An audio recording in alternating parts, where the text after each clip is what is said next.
Hi friends, இது Sathya healthy cooking channel. இன்றைக்கி இந்த வீடியோவில் எதுவுமே சொல்கிறதுக்கு இல்லைங்க, சும்மா உங்கள்கிட்ட கொஞ்சம் பேசலாம் அப்படிங்கிறதுக்காக தான் இந்த வீடியோ வந்து எடுத்திருக்கேன். பார்த்தீங்கன்னா நான் வந்து பூ தொடுத்துட்ருக்கேன். இப்போது நம்ம கைவலிகள் வந்து கொஞ்சம் ஒரு 100க்கு ஒரு 25% குறைஞ்சிருக்கு. அது நல்ல விஷயம் தானே. ஏன்னா ஒரு 20 நாளைக்கு மேலே மாத்திரை எடுத்தாச்சு. கிட்டத்தட்ட ஒரு 28 நாள் என்னவோ ஆயிட்டுன்னு நினைக்கிறேன் மாத்திரை எடுத்து. இன்னும் சீக்கிரமா ஹாஸ்பிட்டல் போகணும். இப்போ எப்படின்னா, என் வேலைகள வந்து நான் வந்து அப்படியே மாத்த ஆரம்பிச்சுட்டேன். ஒரேடியா நம்ம வந்து அ டெய்லரிங் வேலை அப்படியே இந்த டேபிளுக்கு மேல கைய வச்சுட்டு இப்படி மடக்கி மடக்கி இருந்து கத்திரி பிடிச்சு இப்படி கட் பண்ணிட்டே இருப்போம் பாருங்க. அப்ப நம்ம கை வந்து இந்த மாரி அதிகமா இந்த பொசிஷன்ல தான் இருக்கு. அப்ப நான் வந்து கை வலிக்கான காரணத்த வந்து கண்டுபிடிச்சுட்டேன். இந்த மாரி நம்ம வைக்கும்போது அதிகமா இந்த இடங்கள் எல்லாமே இந்த சதைகள் வந்து இறுகுன மாதிரி ஆகி, கையெல்லாம் இப்படி நிமிக்கும்போது கொஞ்சம் வலி அந்த மாரி இருக்கு. அப்ப நம்ம வந்து வீட்டு வேலைகள் இருக்கு பாருங்க. கொஞ்சம் கொஞ்சமா இருந்து இருந்து நம்ம வீட்டு வேலைகள செய்யும்போது அந்த அளவுக்கு கையில வந்து வலி இல்ல.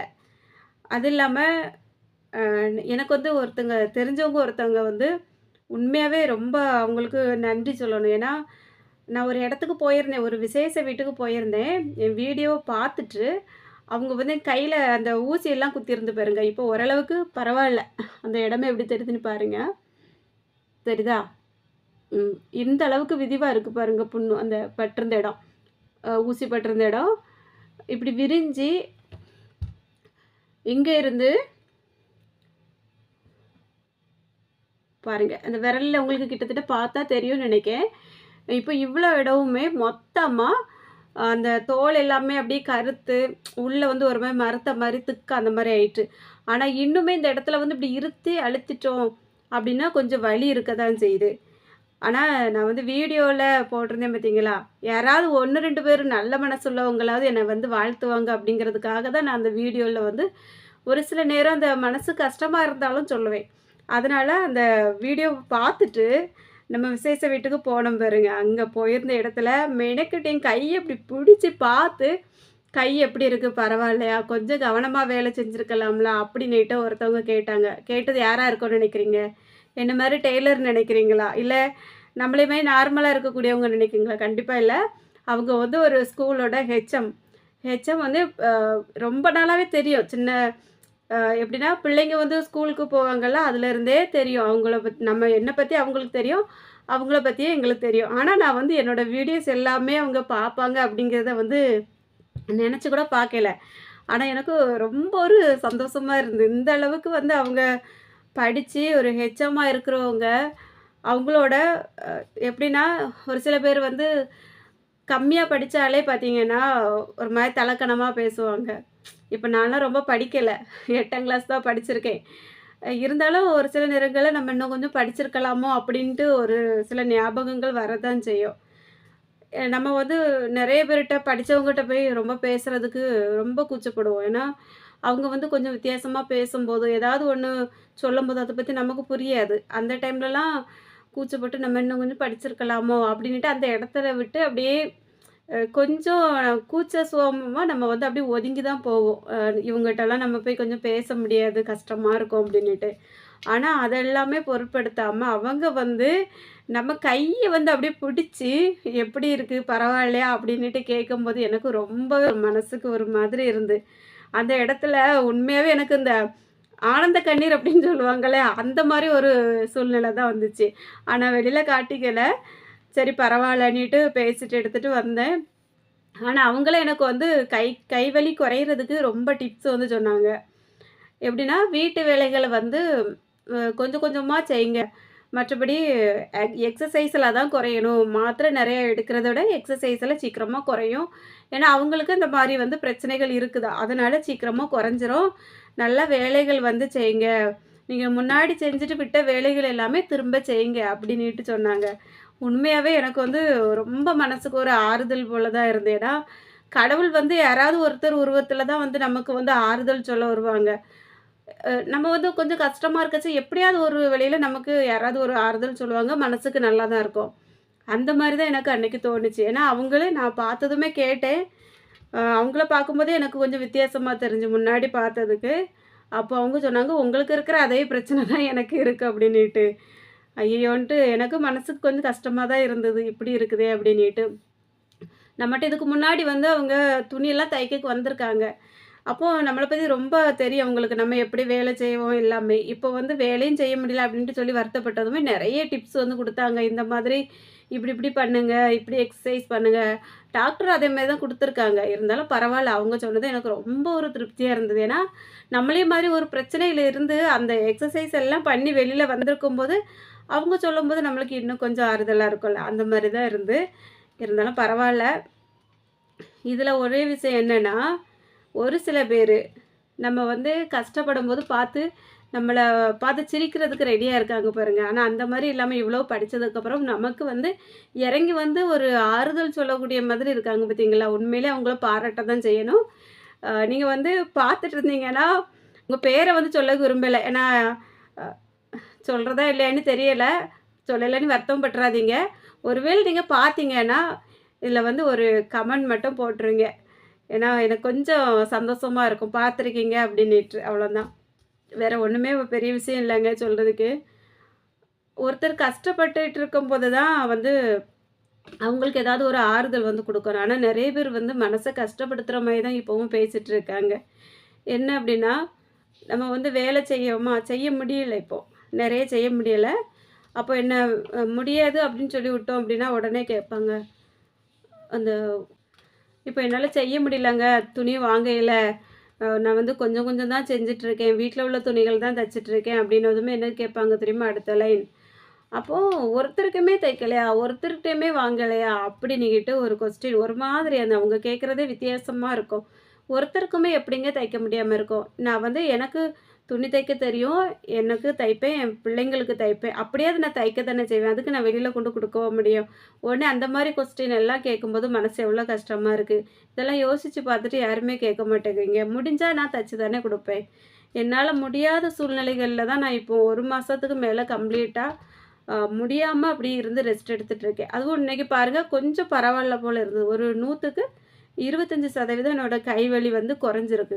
அப்ப நான் இப்ப என்ன பண்ணிட்டு இருந்தேன்னா, இன்னைக்கு வந்து கொஞ்சம் ஆல்ட்ரேஷன் ஒர்க் எல்லாமே பார்த்தேன். பார்த்ததுக்கு அப்புறமா மறுபடியும் கொஞ்சம் கை வந்து வலிக்கிற மாரி தான் இருந்தது. ஏன்னா, எதனால வலி வருது அப்படிங்கிறத நான் வந்து கவனிச்சுட்டேன். நம்ம வந்து இந்த மாரி பொசிஷன்லலாம் இருந்து வேலை செய்யும்போது கொஞ்சம் கை வலி வருது அப்படிங்கிறத நான் வந்து கொஞ்சம் கவனிச்சிருக்கேன். அதனால அந்த மாதிரி வேலைகள் செய்றத நம்ம வந்து கொஞ்சம் அவாய்ட் பண்ணிட்டு, கொஞ்சம் கொஞ்சமா குறைச்சு, அதுலருந்து வெளில வரலாம் அப்படிங்கிற ஒரு ஐடியால தான் இருக்கேன். இப்ப நம்ம வந்து 1 மாசம் மிஞ்சி போனா எவ்வளோ ரூவாய்க்கு வேலை செய்வோம்? வீட்டு வேலைகள்லாம் பார்த்துட்டு, அ நல்லா கஷ்டப்பட்டு விளைஞ்சா ஒரு ரூ. 10,000க்கு வேலை செய்வோமா? ஆனா, நான் வந்து ஒரே நாளே 2 நாள்லயே அந்த ரூ. 5,000 ரூ. 10,000 ஹாஸ்பிட்டலுக்கு கொண்டு குடுக்குறதுக்கு, கொஞ்ச நாள் ரெஸ்ட் எடுத்து உடம்ப சரி பண்ணலாம் அப்படிங்கிற மைண்ட் செட்ல தான் இப்போ இருக்கேன். அது இல்லாம எனக்கு சுத்தமா மாத்திரைலாம் போட்டுட்டு வேலை செய்யவே முடியல. ஏன்னா, தீபாவளிக்கு முதல் நாள் இந்த இந்த ஆக்சிடென்ட் நடந்து நீங்க பார்த்துருப்பீங்க நெறைய பேரு. அது வந்து அந்த மாத்திரை போட்டுட்டு அந்த கிறக்கத்திலேயே போய் உட்கார்ந்திருந்து வேலை செய்றதுனால, அந்த கை எல்லாமே கொஞ்சம் பதற்றமா இருக்கும். அந்த டைம்ல தான் இந்த மாரி பிரச்சனை வரும். இப்படிதாங்க போயிட்டுருக்கு. ஆனா நெறைய பேர் வந்து அத யோசிக்கிறதே இல்ல. அ அந்த கேட்குற கொஸ்டின் எல்லாமே கொஞ்சம் மனசுக்கு கஷ்டமா இருக்கும். இதெல்லாம் புரிஞ்சுகிட்டு, யார் மனசையுமே வந்து கஷ்டப்படுத்தாதீங்க. படிச்சவங்களோ, படிக்காதவங்களோ, படிச்சவங்கள்ல நல்லா அடுத்தவங்க மனச புரிஞ்சுட்டு பேசக்கூடியவங்களும் இருக்க தான் செய்யாங்க. ஒரு சில பேர் வந்து படிக்காதவங்களுமே அப்படி நல்லா புரிஞ்சவங்களும் இருக்க தான் செய்யாங்க. எல்லாமே கலந்து தான் மனுசங்க வந்து இருக்காங்க. யாரையும் குறை சொல்றதுக்கு இல்ல. அவங்கவங்களோட மனசு அப்படி. இருந்தாலும் முடிஞ்ச வரைக்கும் யார் மனசையும் கஷ்டப்படுத்தாம, அவங்கவங்க போக்குல விட்டுருங்க. இத தான் நான் சொல்லுவேன்.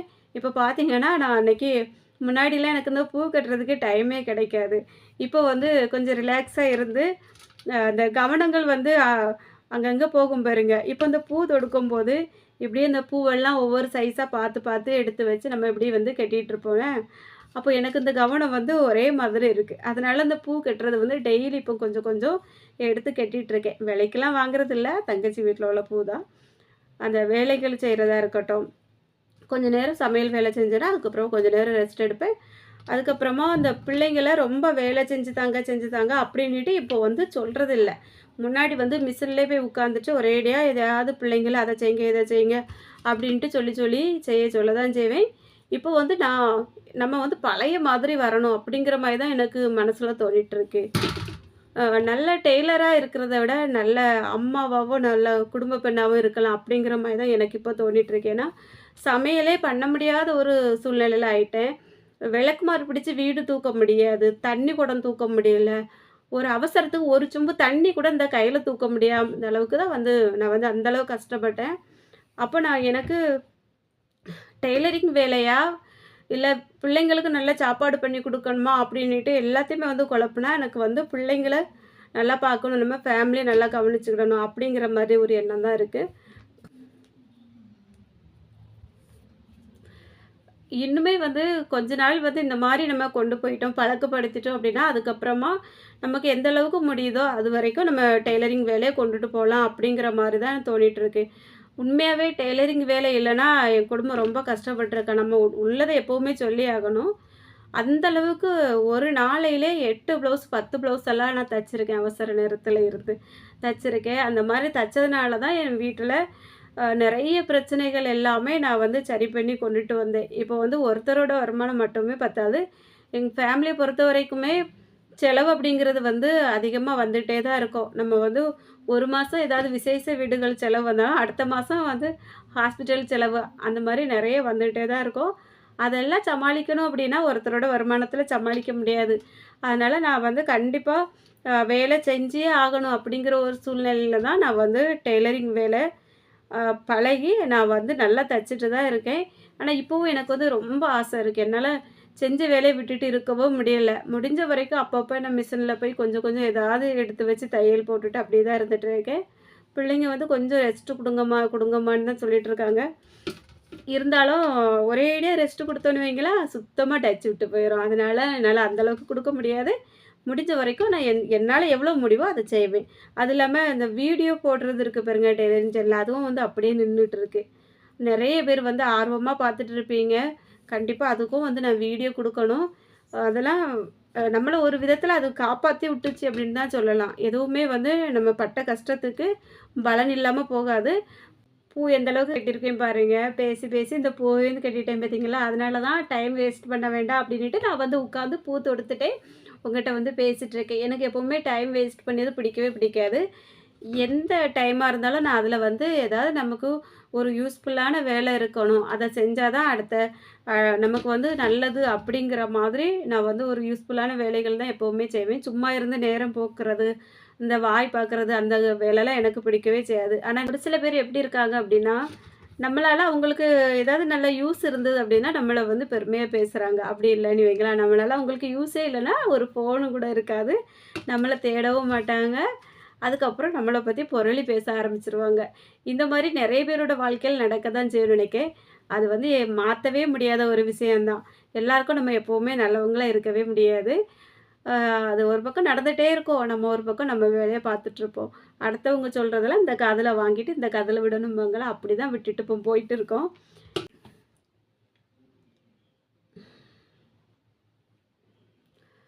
இப்போ கொஞ்ச நேரம் பூ கட்டுனதுமே, இந்த கை கொஞ்சம் இப்டி இந்த மாரி கொஞ்சம் ஸ்ட்ரைட் பண்ணி இழுத்து விட்டா, அப்போ கொஞ்சம் நல்லா இருந்த மாதிரி இருக்கு. இப்படி நான் ஒவ்வொரு வேலைகளும் செய்யும்போது, கொஞ்சம் கொஞ்சம் அந்த கையோட பொசிஷன கொஞ்சம் மாத்தி எடுத்து, என்னலாம் பண்ண முடியுதோ அப்படிலாம் பண்ணி, அதுக்கேத்த மாரி கொண்டுட்டு போவேன். இப்படி தான் போயிட்டுருக்கு. ஆ கை வலி சீக்கிரம் சரியாயிரும். அப்படிதான் நெனச்சிட்டுருக்கேன். ஏன்னா, எப்பவுமே இப்படி இருக்காது. எல்லாருக்கும் மாற்றம் அப்படின்னு ஒண்ணு இருக்க தான் செய்யும். நமக்கு என்ன அப்படியே இருந்துற போகுது. அதனால சரியாயிரும் அப்படிங்கிற ஒரு நம்பிக்கையில தான் மாத்திரைய எடுத்துட்டு நான் என்னோட அ தன்னம்பிக்கையும் விடாம அப்படியே கொண்டு போயிட்டு இருக்கேன். அ உங்களோட ஆசீர்வாதமும் இருந்தது அப்படின்னா, எனக்கு சீக்கிரம் கை வலி எல்லாம் சரியாயிரும். பழையபடி நான் என் வேலைகள பார்க்கலாம் அப்படின்னுட்டு நெனச்சிட்டுருக்கேன்.